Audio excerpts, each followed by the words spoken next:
Hai, sahabat YT Artikel 2. Apa kabar kalian semua? Semoga kalian semua dalam keadaan sehat. Amin. Sebelum melanjutkan ke ceritanya, jangan lupa tinggalkan like, komen, dan subscribe. Karena dengan like dan komentar kalian, yang semakin membuat admin semangat mengupload lanjutan ceritanya.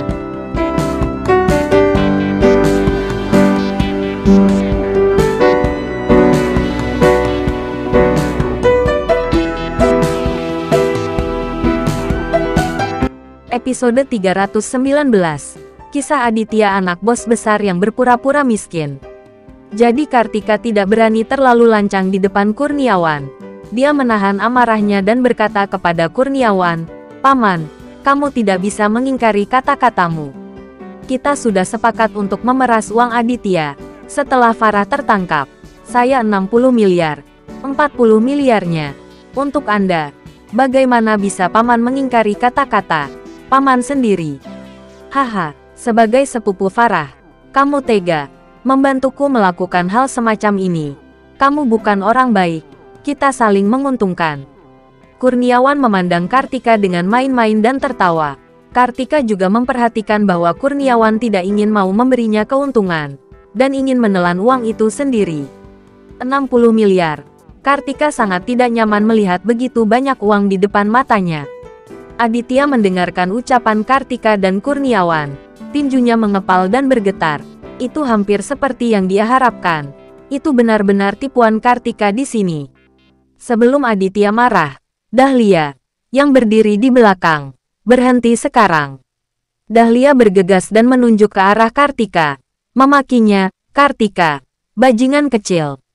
Bagaimana kamu bisa melakukannya? Kamu katakan kita hanya mengadakan pertunjukan. Berpura-pura bahwa Farah diculik, dan biarkan Aditya mengambil uang untuk menebusnya. Tapi apa yang terjadi sekarang? Di mana kamu menyembunyikan Farah? Bagaimana keadaannya sekarang? Katakan padaku. Katakan padaku." Semakin banyak Dahlia berbicara, semakin dia menjadi bersemangat. Dia bergegas ke Kartika dan menjambak rambut Kartika. Kartika sedang marah. Jadi siapa yang peduli dengan Dahlia? Dia juga menjambak rambut Dahlia dan bergulat dengan Aditya. Itu cukup hidup sekarang. Dan masalahnya belum terselesaikan. Tetapi Dahlia dan Kartika bertarung dengan sengit. Dan pertarungan itu brutal. Kartika sangat kurus. Di mana dia bukan lawan Dahlia. Dia ditunggangi oleh Dahlia dalam waktu kurang dari 10 detik. Dahlia menamparkan kiri dan kanannya. Kartika dipukul sampai darah keluar dari hidung dan mulutnya. Semakin Aditya menonton dari samping, semakin marah dia. Dan dia berkata kepada Leo, "Tarik dia kembali." Leo setuju, dan menyeret Dahlia kembali. "Jangan tarik aku. Aku akan menghajar bajingan kecil ini sampai mati. Jika kamu tidak memiliki hati yang panjang, sepupumu akan ditipu." Dahlia berteriak mengutuk. Bentak, Aditya maju dan menamparkan wajah Dahlia. Dahlia tercengang oleh pemukulan itu. Dia menutupi wajahnya dan menatap Aditya dan berteriak, "Mengapa kamu memukuli saya?" Aditya memberi Dahlia 2 tamparan lagi. Dan berteriak, "Pergi dan minggir. Karena hal-hal buruk kamu lakukan, aku akan menyakitimu. Mengapa kamu banyak bicara?" Dahlia tergagap. Dia kehilangan kesabaran setelah dipukuli oleh Aditya. Dan dia juga tahu bahwa dia salah. Jika bukan karena rencananya untuk memeras Aditya, dia tidak akan mempercayai kebohongan Kartika dan menipu Farah keluar dari rumah. Bagus sekarang. Kartika benar-benar melakukan pertunjukan palsu. Dia benar-benar menculik Farah bersama dengan orang luar. Dahlia menyesali semuanya. Kurniawan berdiri di samping dan menyaksikan kegembiraan dengan mencibir. Dia memerintahkan bawahannya untuk mengambil semua uang tunai 100 miliar. Dan kemudian mengeluarkan 200.000 dari seikat uang dan melemparkannya ke Kartika. "Apakah kamu tidak menginginkan uang? Aku akan memberimu 2 juta. Naik taksi dan kembali." Kurniawan mencemooh Kartika seperti seorang pengemis. Kartika ingin memarahi Kurniawan, tetapi dia tidak berani. Wajahnya membiru karena menahan diri. Melihat kebajikan Kartika, Aditya benar-benar marah. "Kartika, pergilah dari sini." Aditya menunjuk ke arah Kartika dan berteriak dengan tajam. Kartika gemetar ketakutan. Dia juga tahu bahwa Aditya benar-benar marah. Dalam kemarahan ini, dia bisa membunuhnya. Tidak berani menentang niat Aditya, Kartika berjalan dengan gugup. Maaf, kakak ipar. Aku terobsesi dengan kebohongannya. Maafkan aku. Sambil mengakui kesalahannya, Kartika menamparkan dirinya sendiri, berharap Aditya akan memaafkannya. Ledakan. Aditya mengangkat kakinya dan menendang perut Kartika dengan keras. Dengan bunyi gedebuk, Kartika mundur beberapa langkah dan jatuh ke tanah. Pantatnya hampir hancur. Sekarang kamu tahu kamu salah. Kalau kamu dapat 60 miliar, apakah kamu masih berpikir kamu salah? Kamu pasti terlena, kan? Aditya menunjuk ke Kartika yang sedang duduk di tanah, dan bertanya dengan keras.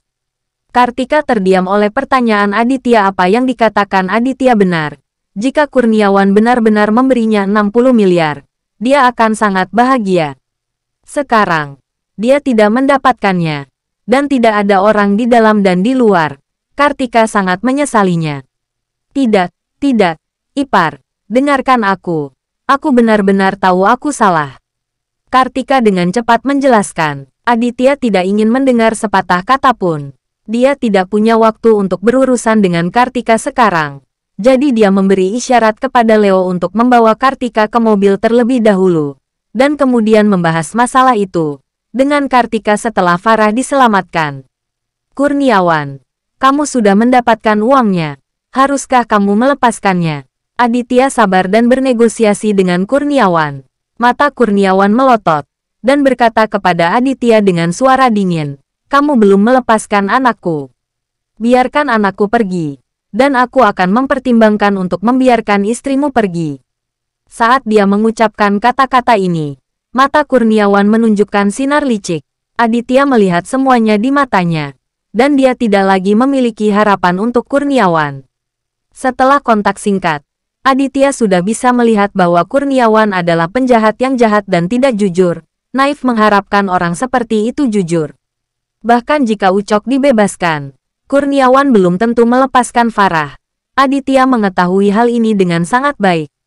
Oleh karena itu, hanya ada satu cara untuk pergi, dan itu adalah menyelesaikannya dengan paksa.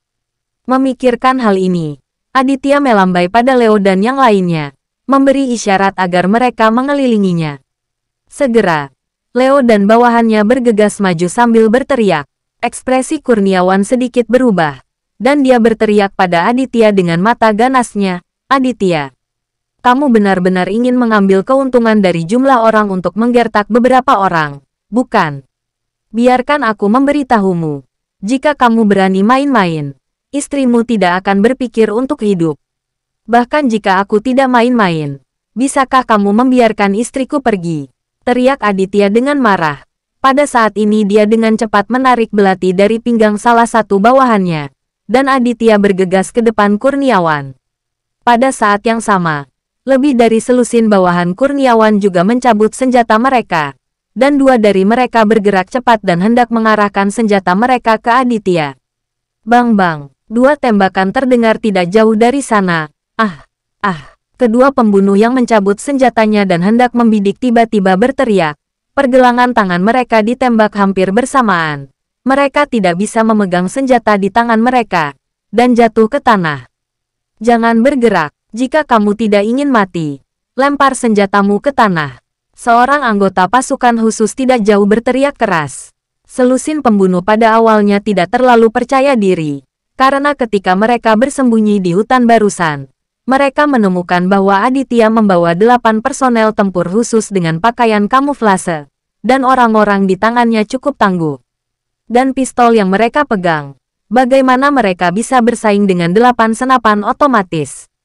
Terlebih lagi, Aditya membawa 20 atau 30 orang lagi. Bersambung.